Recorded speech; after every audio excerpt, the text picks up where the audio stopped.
Sede meus imitadores, como eu sou de Cristo. Que responsabilidade falar isso, mas foi exatamente o que o apóstolo Paulo falou no início do capítulo 11 de 1 Coríntios, que nós vamos ler hoje. Querido, você já imaginou na sua vida de uma forma tão repreensiva, onde você vai poder falar para as pessoas, só copia o que eu estou fazendo aqui e vai dar tudo certo na sua vida. Esse tem que ser o nosso objetivo, é para isso que nós estamos crescendo, lendo a Bíblia e trabalhando, para que nós venhamos nos apresentar como pessoas irrepreensíveis, que manejam bem a palavra, que amam o Senhor e que acertam nas suas escolhas. Eu sou o pastor Leandro Machado e é uma alegria ter você aqui junto comigo, lendo a Bíblia em mais um dia, em mais um vídeo do Bíblia em um ano. Se você é novo, se inscreve aqui no canal, deixe seu like, ativa o sininho e bora para nossa leitura. 1 Coríntios capítulo de número 11. Versículo de número 1 diz assim, sede meus imitadores como eu sou de Cristo. Eu os elogio porque vocês sempre têm lembrado de mim, têm seguido os ensinamentos que transmiti, mas quero que saibam de uma coisa, a cabeça de todo homem é Cristo e a cabeça de toda mulher é o homem, e o cabeça de Cristo é Deus. O homem que desonra a sua cabeça, se cobre para orar ou profetizar, o homem desonra a sua cabeça, se a cobre para orar ou para profetizar, tá bom? Isso que ele está falando. Mas a mulher desonra a sua cabeça, se ora ou profetiza sem cobri-la, pois é como isso se tivesse raspado a cabeça. Se ela se recusa a cobrir a cabeça, deve também cortar todo o cabelo. Mas uma vez que isso é vergonhoso à mulher, cortar o cabelo ou raspar a cabeça, então deve cobri-la. O homem não deve cobrir a cabeça, pois ele foi criado à imagem de Deus e reflete a glória de Deus. A mulher, porém, reflete a glória do homem, pois o homem não veio da mulher, mas a mulher veio do homem. E o homem não foi criado para a mulher, mas a mulher foi criada para o homem. Por esse motivo também, a causa dos anjos, a mulher deve cobrir a cabeça para mostrar que está debaixo de uma autoridade.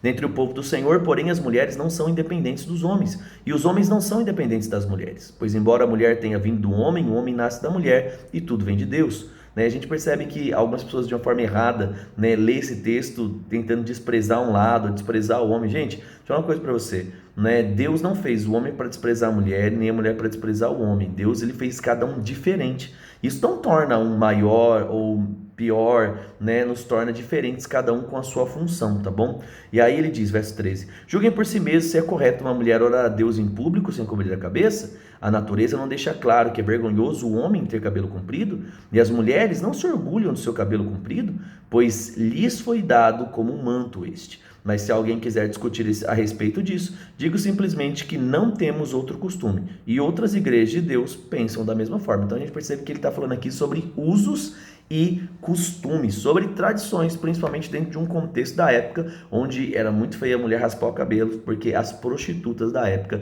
eram que raspavam o cabelo e usavam brincos, tá bom? Para identificar. Então, toda vez que uma mulher fazia isso, ela estava se assemelhando a uma prostituta, e isso não é muito legal, não é verdade?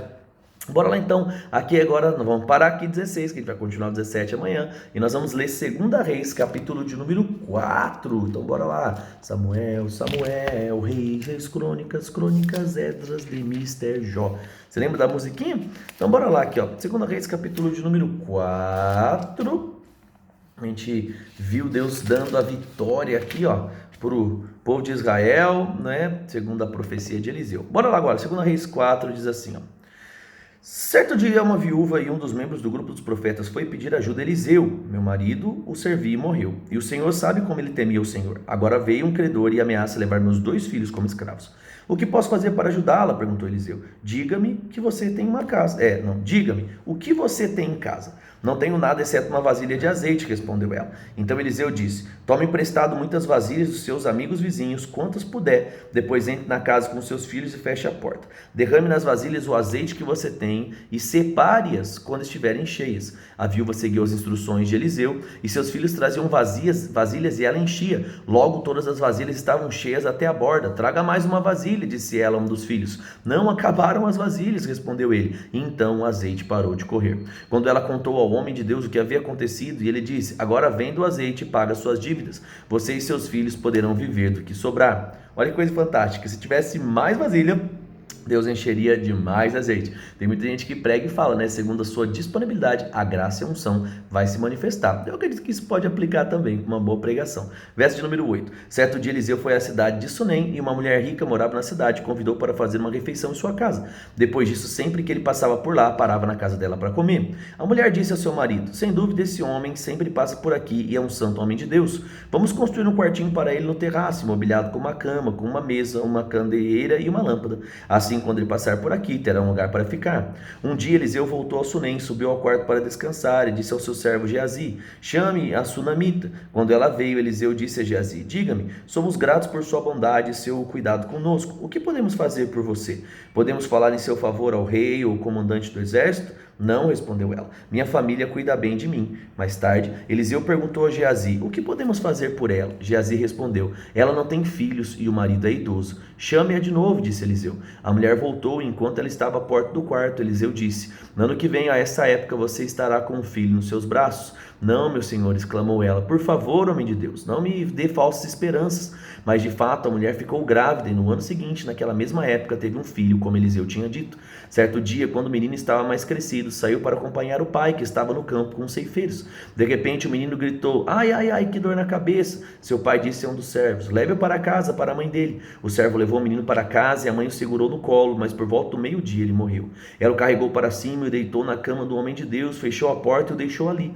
Então enviou um recado para o marido: mande um dos seus servos e uma jumenta, para que eu vá depressa falar com o homem de Deus e volte em seguida. Por que hoje? Perguntou ele. Não é a festa da lua nova, nem sábado. Ela, porém, respondeu: não se preocupe. Ela então mandou selar a jumenta e disse ao servo: rápido, só diminua o passo quando eu mandar. E partiu para encontrar o homem de Deus no Monte Carmelo. Quando ela viu a distância, disse a Geazi: olhe lá vem a sunamita.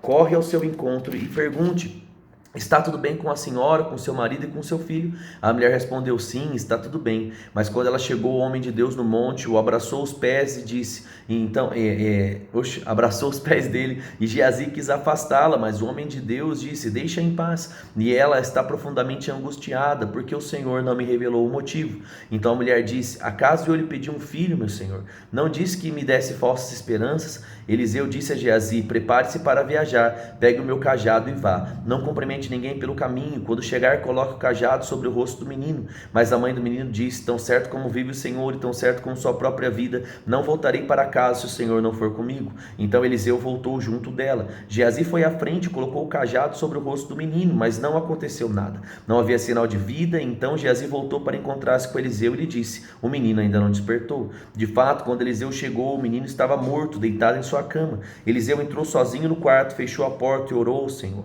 Depois deitou-se sobre o corpo do menino, colocou sua boca sobre a dele, seus olhos sobre a dele, suas mãos sobre a dele, e enquanto estendia o corpo sobre ele, o corpo do menino começou a se aquecer.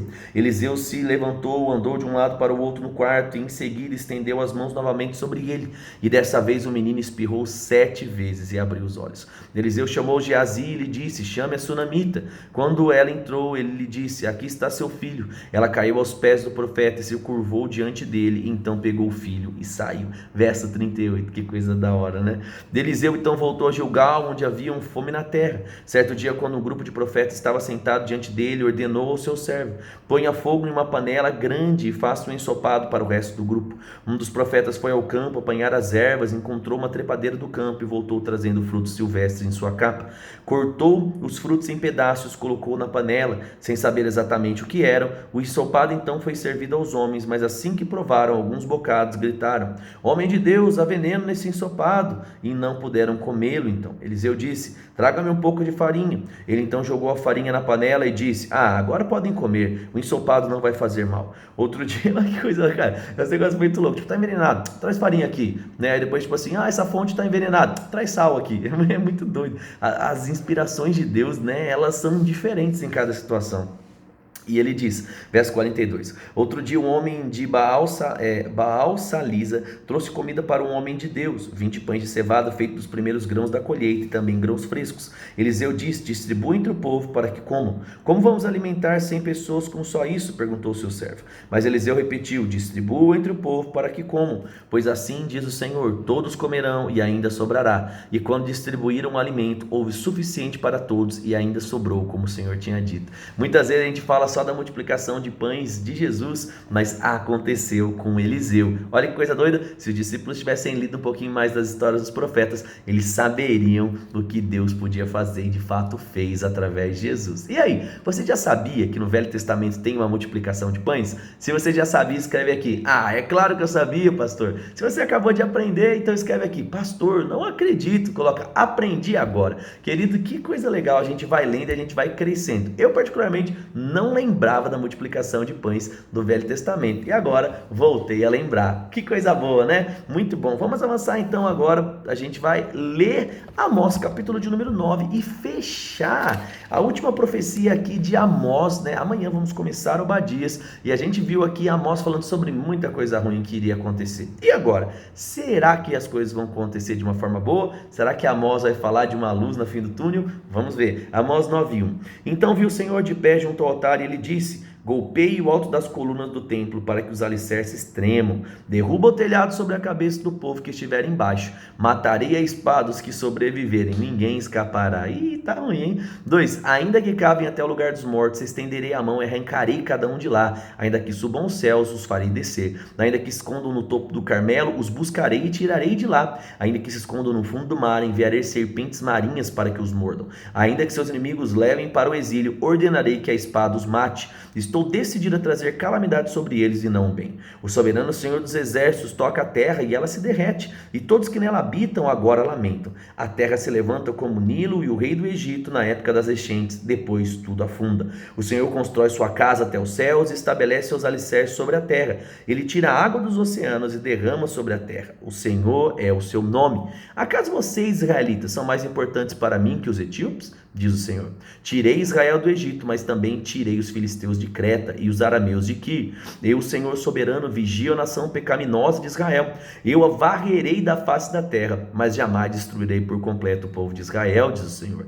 Pois darei ordens e sacudirei Israel com outras nações. Como o trigo é sacudido na peneira, mas nenhum grão se perderá. Todos os pecadores, porém, morrerão pela espada. Todos que dizem, nenhuma calamidade virá sobre nós.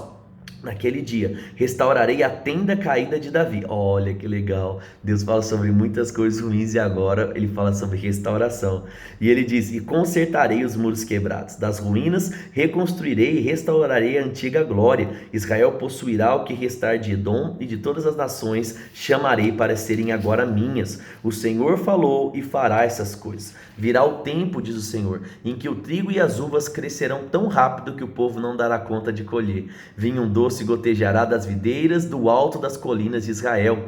Trarei meu povo exilado de Israel de volta às terras distantes, e eles reconstruirão as cidades destruídas. Voltarão a morar nelas, plantarão vinhedos e jardins, comerão de suas colheitas e beberão do seu vinho. Eu as plantei firmemente ali em sua própria terra. Nunca mais serão arrancados da terra que lhes dei, diz o Senhor seu Deus. Olha que legal, né? Tem lá, juiz, coisa ruim vai acontecer, de repente, restauração. Já sofreu, já pagou o que tinha, agora eu vou dar uma nova chance, agora eu vou cuidar. Gente, Deus é assim, né? Eu falo para você, cada um colhe o que planta, mas sempre existe uma porção de amor, uma nova chance. Deus é fantástico, mas a gente tem que lembrar que toda ação existe uma reação. Não é porque Deus fala sobre restauração que o povo não colheu das consequências do erro. E aí, você tem plantado mais sementes ruins ou sementes boas? Escreve aqui embaixo para mim, eu vou plantar boas sementes. Declara aí, fala para você, a partir de hoje eu vou plantar boas sementes. Faça isso e eu tenho certeza que dias gloriosos vão se levantar. Vamos orar? Pai, eu quero te agradecer pelo dia de hoje, obrigado pela sua fidelidade, obrigado pelos nossos irmãos que têm acompanhado a leitura, Pai, de cada dia. Eu te agradeço pela sua fidelidade e eu declaro, Pai, muito, mas muito mais do Senhor, vindo sobre a vida de cada um de nós, para que o teu santo nome seja exaltado. Eu te agradeço mesmo por saúde sendo multiplicada, finanças e recursos. No nome de Jesus, amém. Amém? Compartilhe com uma pessoa que você ama, chama ela para ler a Bíblia com a gente e eu te espero amanhã no nosso próximo vídeo. Um grande abraço, fique com Deus e tchau, tchau.